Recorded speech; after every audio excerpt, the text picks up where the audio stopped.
I was staring at my bank statement when I saw it $52,000 missing from my retirement savings. Just gone. Like someone had taken a sledgehammer to the foundation of everything I'd built in 45 years. My name is Benjamin Carter. I'm 68 years old, and until that Tuesday morning in March, I thought I had my financial house in order. Spent my whole career as a construction engineer, managing million-dollar highway projects. You learn to check every measurement twice, verify every calculation, make sure the foundation can handle the load before you build on it. But somehow, I missed the cracks in my own foundation. The phone call to Wells Fargo started simple enough. Mr. Carter, this is regarding the transfer authorization your daughter submitted 3 days ago. My measuring tape, the one I always carried in my pocket from 30 years on job sites, suddenly felt heavy against my leg. Transfer authorization. Charlotte hadn't mentioned any transfers. What transfer? I asked, though my gut already knew the answer was going to crack everything wide open. $52,000 from your savings to a financial management account. The power of attorney documentation appeared legitimate. Your daughter said you were having difficulty managing your finances after your wife's passing. Patricia had been gone 20 months. Breast cancer. 42 years of marriage, and she took half my soul with her when she left.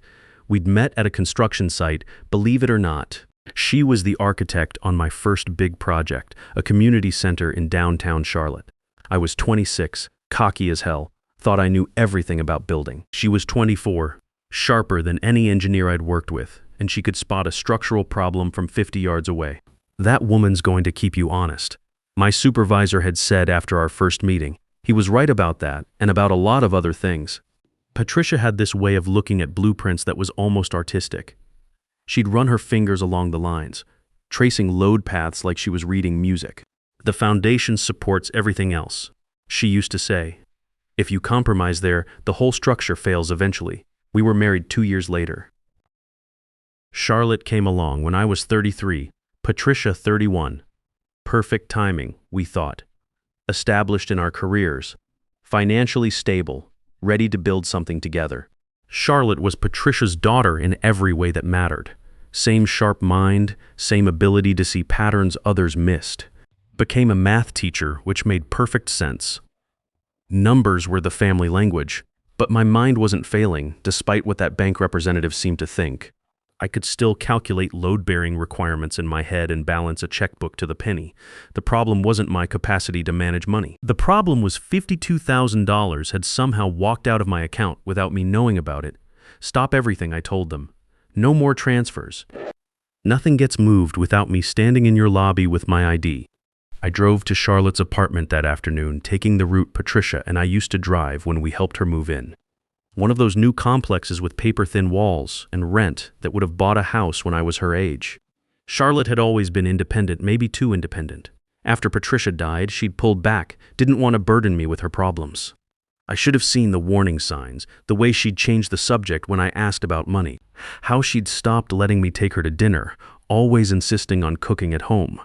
The stressed look she got when opening mail. A good engineer notices when something's carrying more load than it's rated for. She opened the door looking like she'd been expecting me, maybe even dreading it. Dad, I can explain. We sat at her little kitchen table, the one Patricia had helped her pick out when she first moved in. Everything in that apartment reminded me of my wife's touch.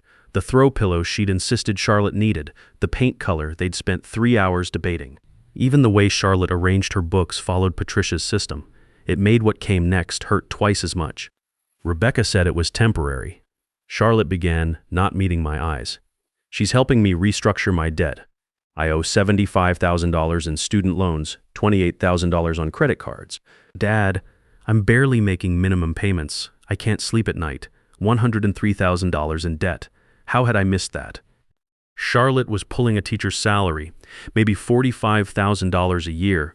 With that debt load, she was basically working to pay interest. Who's Rebecca? My financial coach. I met her at a debt management workshop 6 months ago. She's been helping me create a plan to get out from under all this. 6 months. That's how long this had been building, and I hadn't noticed a single warning sign. Some engineer I was, Patricia would have spotted this from the beginning. She had a way of reading people like blueprints, seeing where the weak points were, and this plan involved taking $52,000 from my account. Charlotte finally looked at me, and I saw something in her eyes I'd never seen before. Desperation. Raw, panicked desperation. The same look I'd seen on contractors' faces when they realized their bids were way too low and the project was going to bankrupt them.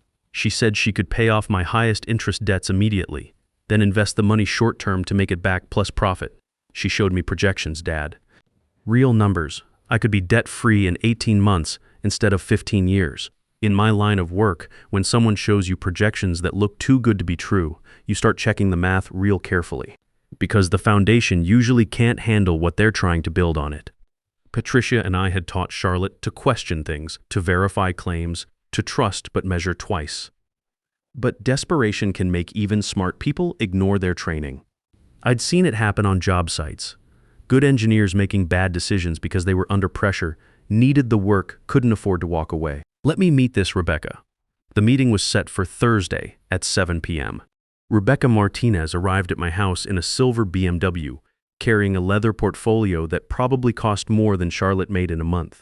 Mid-30s, polished, professional smile, the kind of person who looked like she had answers to questions you didn't even know you should be asking. Mr. Carter, thank you for meeting with me. Charlotte has told me so much about you. What an honor to meet someone who built the infrastructure our community depends on. Flattery. In construction, when a subcontractor starts with flattery, you know they're about to try to cut corners somewhere. She spread documents across my dining room table like blueprints, investment portfolios, debt consolidation plans, projected returns. Everything looked legitimate. Professional letterhead, detailed calculations, official-looking signatures. The kind of documentation that would fool most people. Charlotte's situation is quite common, Rebecca explained. Young professionals trapped in high-interest debt cycles. With strategic intervention, we can break that cycle. Your temporary investment allows us to eliminate her debt immediately. Then we use proven market strategies to generate returns. I pulled out my measuring tape and set it on the table. Old habit, when something doesn't feel right, I measure twice. The weight of it in my palm was comforting, familiar. 45 years of checking dimensions, verifying clearances, making sure everything fit according to spec. What kind of returns? 12 to 15% annually. Conservative by our standards. Conservative, right. The stock market had averaged maybe 7% over the past decade. Anyone promising 12 to 15% was either lying or taking risks that would make Patricia's hair curl. Mind if I ask about your credentials? Rebecca's smile tightened just a fraction. Like when you put pressure on a joint and discover it's not as solid as it looked. I have an MBA from Duke, 8 years in wealth management. I specialize in family financial restructuring. Your daughter is just one of many clients I've helped achieve financial freedom. All the right words. But in my experience, when someone talks that smooth, you better check the foundation real careful before you trust the load-bearing capacity. After Rebecca left, I sat in the dining room running my fingers along the edge of the table. Patricia and I had bought this table 25 years ago, solid oak, built to last. We'd done our taxes here every year, planned vacations, helped Charlotte with homework. It was where we made the big decisions. If Patricia were here, she'd already have spotted whatever I was missing. She had this way of listening to people that went deeper than words. People tell you who they are. She used to say, you just have to know how to listen. I needed help, and I knew exactly who to call. Friday morning, I knocked on Oliver Jennings' door, my neighbor for 15 years and probably the smartest man I know. Retired FBI, worked white-collar crime for 20 years. If anyone could help me verify structural integrity on this deal, it was Oliver. Oliver answered the door in work clothes, coffee mug in hand. Still got up at 5:30 every morning, still kept himself in fighting shape at 72. The kind of man you want in your corner when things get complicated, Ben. You look like hell. Come in. I explained everything over coffee at his kitchen table. The missing money, Charlotte's debt, Rebecca's proposal. Oliver listened without interrupting, occasionally asking clarifying questions. When I finished, he sat back and studied me. Ben, this smells like elder financial exploitation. Textbook approach, target the family member first, create urgency, offer solutions that require quick decisions, but Charlotte's not elderly. No, but you are. And you have assets worth targeting. They get to your money through your daughter's desperation. Oliver pulled out a legal pad and started writing. Here's what we know. Charlotte's desperate. This Rebecca appears out of nowhere with a solution. She's asking for immediate access to your money. And she's discouraging you from asking questions by making this seem time-sensitive. He looked up from his notes. How much do you know about Rebecca Martinez? What she told me. Duke MBA, 8 years wealth management. Easy enough to check. Give me 24 hours. Oliver's call came Saturday morning. I was in the garage organizing Patricia's gardening tools. Couldn't bring myself to throw them away, but couldn't stand seeing them collect dust either. Keeping busy, I guess. Ben, we have a problem. Rebecca Martinez doesn't exist. I set down Patricia's pruning shears. What do you mean? No Duke MBA with that name in the past 15 years. No wealth management licenses in North Carolina. The business address she gave you, it's a mail drop. The garage suddenly felt smaller, like the walls were closing in. So who is she? That's what I'm working on, but Ben, I want you to call Victoria Campbell. She's an attorney who specializes in elder financial abuse. Used to work with my unit at the Bureau. That afternoon, I sat in Victoria Campbell's office trying to process what she was telling me.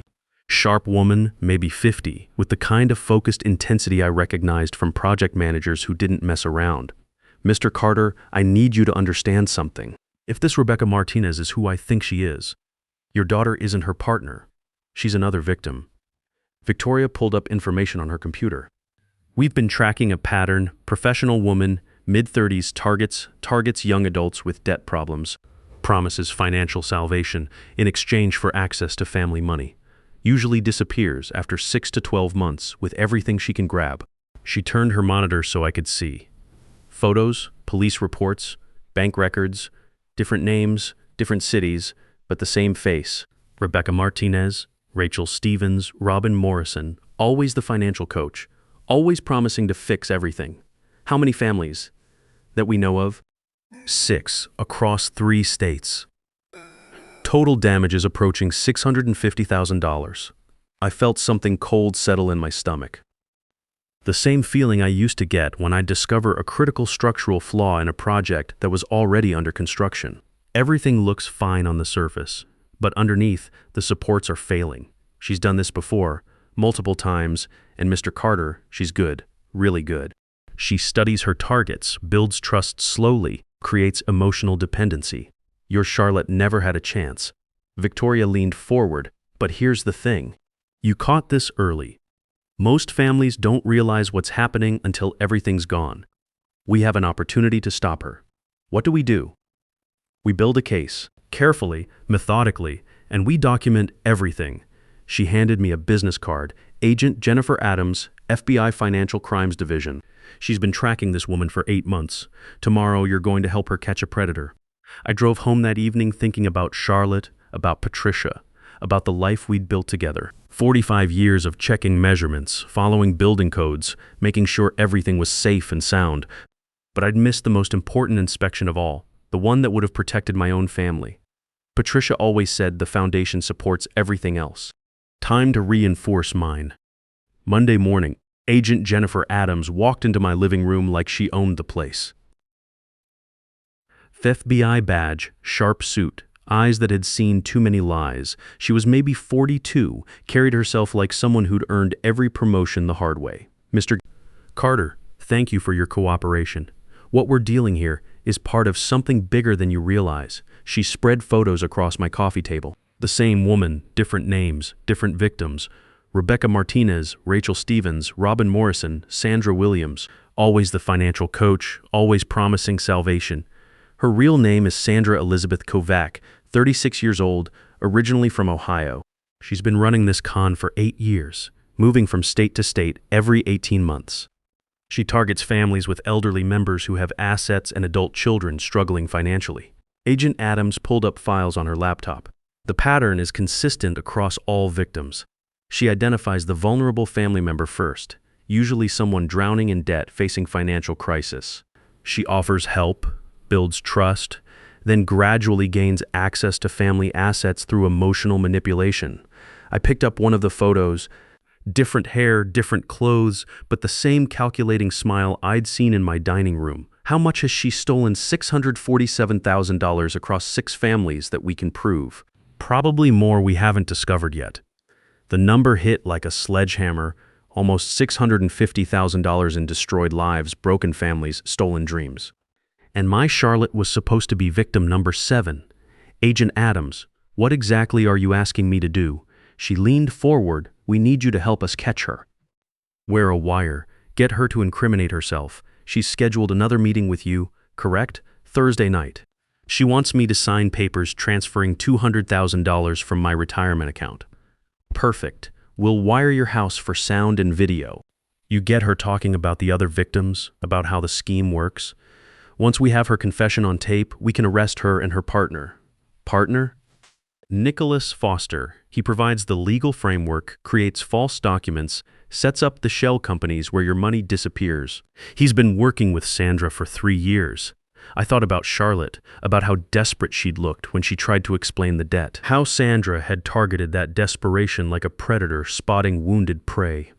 What about my daughter? Is she in trouble? No charges against Charlotte. She's a victim, just like you.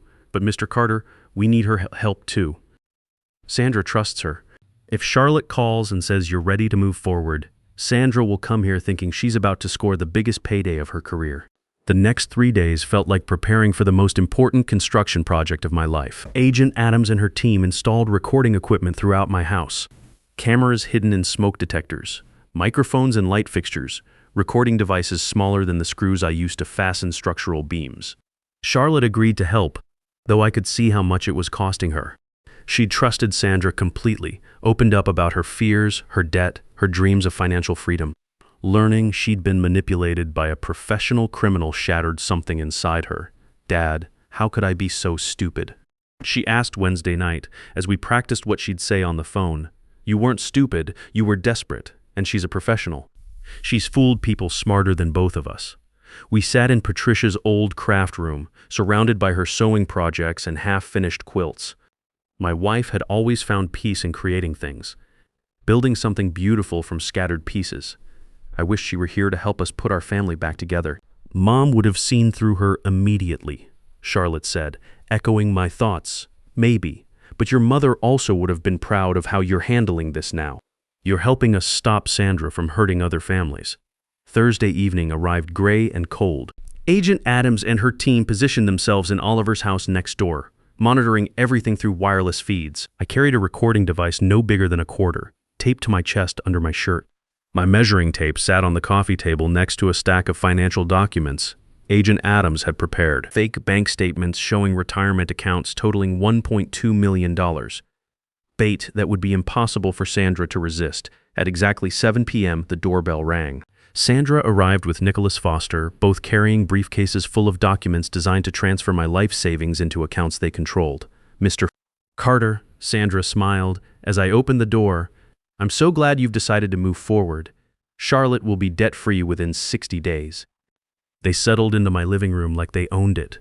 Nicholas spread papers across my coffee table while Sandra explained how the investment would work. Offshore accounts, diversified portfolios, guaranteed returns, all lies wrapped in professional terminology. Before we proceed, Nicholas said, producing power of attorney documents, we need to establish proper legal framework. These papers give Charlotte temporary authority to manage your accounts during the investment period. I picked up my measuring tape, clicked it open and closed. The metallic sound echoed in the quiet room. How many families have you helped this way? Sandra's expression didn't change. Dozens. We specialize in family financial restructuring. It's our passion. Tell me about the Kowalski family in Ohio. The room went dead silent. Sandra's professional mask slipped for just a moment, revealing something cold and calculating underneath. I'm not sure what you're referring to. Theodore and Helen Kowalski, retired teacher and postal worker. You took $85,000 from their retirement account in 2019. Nicholas started to stand. Mr. Carter, I think there's been some confusion.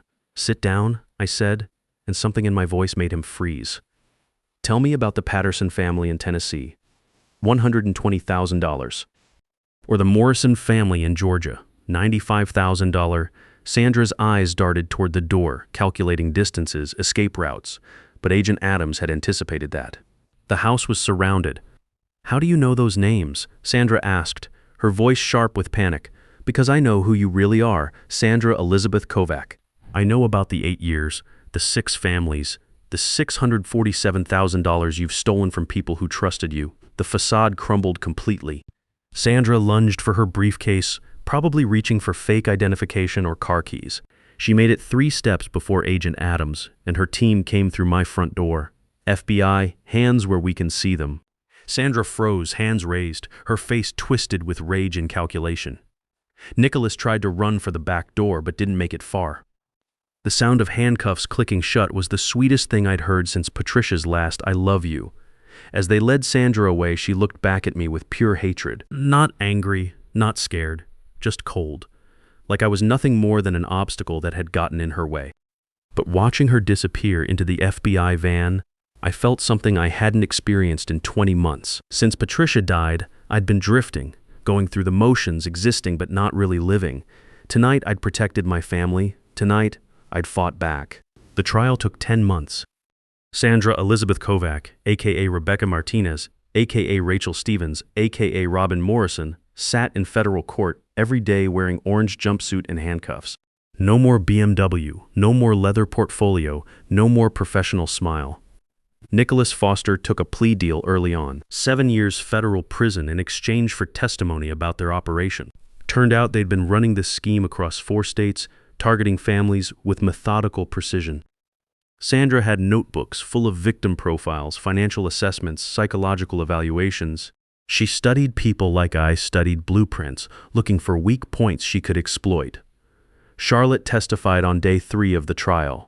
Watching my daughter walk to that witness stand was one of the hardest things I'd ever experienced. She was pale, nervous, but determined to tell the truth about how Sandra had manipulated her. She made me feel like I was drowning, Charlotte said, her voice steady despite the trembling in her hands, like my debt was going to destroy my life.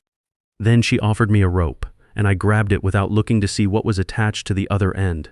The prosecutor walked her through the timeline, how Sandra had approached her after the debt management workshop, offered private coaching sessions, gradually learned about our family's financial situation, how she'd used Charlotte's desperation and guilt about her debt to gain access to me. Did Miss Kovac ever suggest that your father was having memory problems or difficulty managing his finances? Yes. She said older people often struggle with complex financial decisions, that it would be better for everyone if someone younger handled the investments. Did you believe her? Charlotte looked directly at Sandra for the first time during her testimony. I wanted to believe her. She was promising to solve all my problems. But deep down, I knew my father was as sharp as he'd ever been. I ignored that knowledge because I was desperate. Sandra's defense attorney tried to paint her as a woman from a difficult background who'd made mistakes but deserved compassion. The jury wasn't buying it. When the forensic accountant testified about the 6 previous families, the pattern was too clear to deny. The Kowalski family in Ohio minus $85,000 stolen. Theodore died of a heart attack 3 months after discovering the fraud. The Patterson family in Tennessee, $120,000 gone. Dennis lost his house, moved in with his daughter. The Morrison family in Georgia, $95,000 vanished. They were still paying off the second mortgage they'd taken to cover expenses. Story after story of lives destroyed, dreams shattered, families torn apart. By the time the prosecution rested, Sandra wasn't a financial coach helping families. She was a predator who'd fed on trust and desperation. The jury deliberated for 4 hours. Sandra Elizabeth Kovac, guilty on all counts. Wire fraud, conspiracy, identity theft, elder abuse. Judge Martinez, no relation to Sandra's fake identity, sentenced her to 14 years federal prison. No possibility of parole for 12 years. Miss Kovac, the judge said before pronouncing sentence, you have shown no remorse for your actions. You have systematically destroyed families, stolen life savings, contributed to the death of at least one victim. You represent everything that is predatory and evil in our society. As the marshals led Sandra away, she turned and looked at me one last time. Not angry, not defeated, just calculating. Like she was already planning her next move, her next victim, her next scheme. It reminded me why some people can never be trusted with load-bearing responsibility. The months after the trial were about rebuilding. Charlotte and I started having dinner together every Wednesday, a tradition that continues today. We worked with a legitimate financial counselor to address her debt, set up payment plans, establish an emergency fund. No shortcuts, no magic solutions, just steady progress. She met a good man that fall. Timothy Walsh teaches history at her school, coaches the debate team. He knew about everything that had happened before their first date. Charlotte had learned the value of honesty, of not keeping secrets about money or family. Dad, she told me after they'd been dating 6 months. I told him about the debt, about Sandra, about how I almost cost you everything. He didn't run away. That's how you know he might be worth keeping around, I said. Timothy proposed last Christmas. They're getting married this summer in Patricia's garden, assuming I can get the rose bushes to cooperate. Patricia always said gardens require patience, careful planning, and the right foundation. Good advice for marriages, too. I started speaking at community centers about financial fraud prevention, share my story with other men my age who might be facing similar situations. The key message is always the same: trust your instincts, verify everything, and remember that the people who love you shouldn't get angry when you ask questions. Last month, a 72-year-old widower named Arthur Wilson approached me after one of my presentations. His son had been pressuring him to invest in a guaranteed return scheme that sounded suspiciously familiar. We spent 2 hours going through the documentation, checking references, verifying credentials. The investment company turned out to be another fraud operation. Different people, but same techniques. Arthur avoided losing $180,000 because he'd listened to my story and trusted his instincts when something felt wrong. Oliver Jennings and I have coffee every morning now. He's become the older brother I never had. Someone who understands the importance of vigilance without paranoia. We talk about Patricia, about Charlotte's wedding plans, about the Hornets' playoff chances, normal things, but they feel precious after almost losing everything. Victoria Campbell still handles my legal affairs, though thankfully there haven't been any more criminal conspiracies to unravel. She helped me update my estate planning, establish clear safeguards against future manipulation. Trust but verify, as Ronald Reagan used to say. Agent Jennifer Adams sends updates occasionally about other cases, other predators caught using evidence from Sandra's operation. Sandra's notebooks led to arrests in 2 additional states, recovery of funds for 3 more families. Our investigation probably saved dozens of people from becoming victims. These days, I measure things differently, not just dimensions and clearances, but trust and vulnerability and the weight of family responsibility. Age doesn't make us helpless. Experience makes us dangerous to scammers if we choose to use it. If you're reading this and something feels off about your own situation, a family member pushing financial decisions, someone offering returns that seem too good to be true, anyone discouraging you from getting second opinions, listen to that instinct. Check your foundation twice. Measure your trust carefully. And never let anyone convince you that asking questions makes you paranoid. It makes you smart.